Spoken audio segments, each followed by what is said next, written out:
Hey guys, আজ আমি আপনাদেরকে দেখাবো কিভাবে আপনি আপনার ফেসবুক পেজকে এভাবে সাজেস্ট ফর ইউতে নেবেন। একটা ফেসবুক পেজকে যদি আপনি এভাবে সাজেস্ট ফর ইউতে না নিতে পারেন, আপনার পেজের ভিডিও কখনো ভাইরাল হবে না। তো একটা ফেসবুক পেজকে সাজেস্ট ফর ইউতে নেওয়ার জন্য অবশ্যই দেখতে হবে আপনার ফেসবুক পেজটা প্রফেশনালভাবে খোলা আছে কিনা। তো আজ আমি আপনাদেরকে দেখাবো কিভাবে একেবারে একটা প্রফেশনাল ফেসবুক পেজ খুলবেন মাত্র কয়েক মাসের যে নতুন আপডেট এসেছে তা অনুযায়ী। এবং আপনার ফেসবুক পেজটা কি প্রফেশনাল আছে কিনা সেটা কিভাবে বুঝবেন এই ভিডিওতে সম্পূর্ণটা দেখাবো। তো গাইজ, আশা করি ভিডিওটা হেল্পফুল হবে, তাই প্লিজ ভিডিওটা একটু মনোযোগ সহকারে দেখবেন। তো গাইজ, প্রথমে আপনাকে দেখাবো কিভাবে প্রফেশনাল একটা ফেসবুক পেজ খুলবেন। বর্তমানে আমাদের কাছে ফেসবুকে যে অফিসিয়াল অ্যাপটা আছে এটার মাধ্যমে প্রফেশনাল পেজটা খুলতে একটু অসুবিধা হয়। তার জন্য আমাদের সবার পরিচিত ফেসবুক লাইট বলে যে অ্যাপটা আছে, আমরা এটার সাহায্য নিব। এটা তো অনেক সহজে ফেসবুক প্রফেশনাল পেজ খোলা যায়। তো আমি আপনাদেরকে দেখানোর জন্য ফেসবুক লাইটটা ওপেন করলাম, তারপর এখানে আমার আইডিটা লগ ইন আছে, থ্রি ডট মেনুতে ক্লিক করলাম, তারপর এখানে যে ফেস বলে একটা অপশন আছে এটাতে ক্লিক করলাম। এটাতে ক্লিক করার পর দেখেন এখানে ক্রিয়েট এ ফেস বলে একটা অপশন পেয়ে যাবেন, এটাতে ক্লিক করে দিবেন। এটাতে ক্লিক করে দিলে নতুন যে টার্মস অ্যান্ড কন্ডিশন আছে এগুলো উপরে দেওয়া থাকবে, আপনি একটু পড়ে নেবেন। তারপরে গেট স্টার্টে ক্লিক করবেন।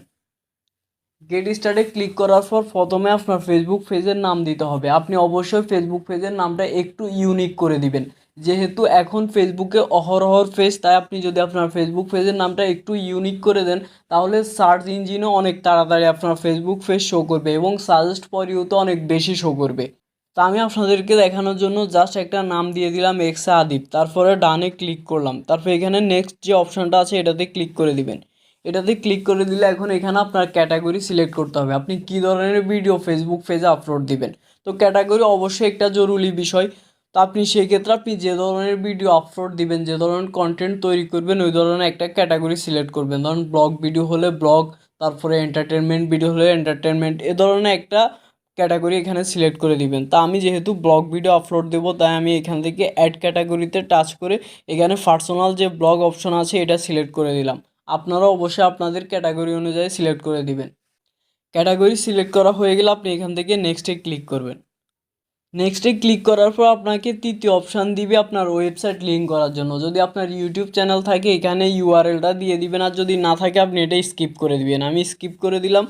এখন শেষে আপনাকে যেটা করতে হবে, আপনার একটা প্রোফাইল পিক একটা কভার ফটো সেট করতে হবে। এই ক্ষেত্রে আপনি দুইটা জিনিস মনে রাখবেন, আপনার প্রোফাইল পিক আর কভার ফটো যে সেট করবেন সেটা একেবারে নতুন হতে হবে।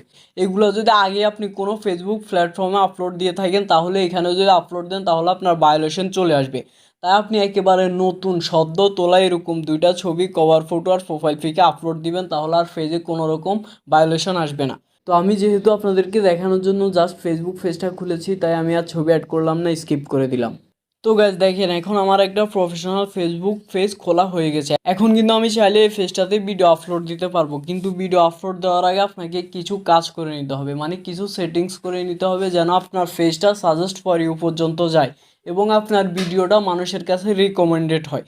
তো এটার জন্য আপনি এখান থেকে ব্যাক দিবেন, কিন্তু আপনারা অবশ্যই প্রোফাইল পিকের কভার ফটোটা সেট করে নেবেন। আমি আপনাদেরকে দেখানোর জন্য সেট করি নাই। তো গাইজ পেজটা ক্রিয়েট করা হয়ে গেলে আপনি এখান থেকে ব্যাক দিবেন, ব্যাক দিয়ে এখানে থ্রি ডট মেনুতে ক্লিক করবেন। থ্রি ডট মেনুতে ক্লিক করার পর আপনি সরাসরি সেটিংস বলে যে অপশনটা আছে এটাতে চলে যাবেন। এটাতে আসার পর দেখেন এখানে ফেস সেটিংস বলে একটা অপশন পেয়ে যাবেন, এটাতে ক্লিক করে দিবেন। এটাতে ক্লিক করার পর এখানে একটু নিচে নামলে আপনি পাবলিক পোস্টেড বলে একটা অপশন পেয়ে যাবেন, এটাতে ক্লিক করবেন।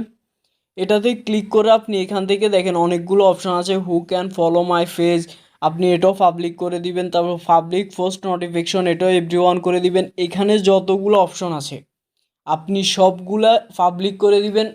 অনেক সময় একটা পেজ খোলার পরে এগুলা দেখবেন আপনার পাবলিক থাকে না, যার কারণে আমাদের পেজ বিভিন্ন সাজেস্ট ফর ইউতে যায় না, রিকমেন্ডেডে যায় না। তো আপনি অবশ্যই এগুলো সব চেক করে নেবেন, পাবলিক থাকলে তো পাবলিক আছে, আর না থাকলে অবশ্যই আপনি পাবলিক করে দিবেন। আর নিচে যে দুটো অপশন দেখতে পাচ্ছেন আপনি এই দুটো অপশন অবশ্যই অ্যানাবেল করে দিবেন। দেখেন আমার একটা অ্যানাবেল আছে, একটা নাই, আমি ওটাও অ্যানাবেল করে দিয়েছি। আশা করি আমি যে প্রসেসগুলো দেখিয়েছি আপনি যদি এভাবে একটা ফেসবুক পেজ খোলেন আর এই সেটিংগুলো করে নেন তাহলে অবশ্যই আপনার ফেসবুক পেজ সাজেস্ট ফর ইউতে যাবে এবং রিকমেন্ডেডে যাবে।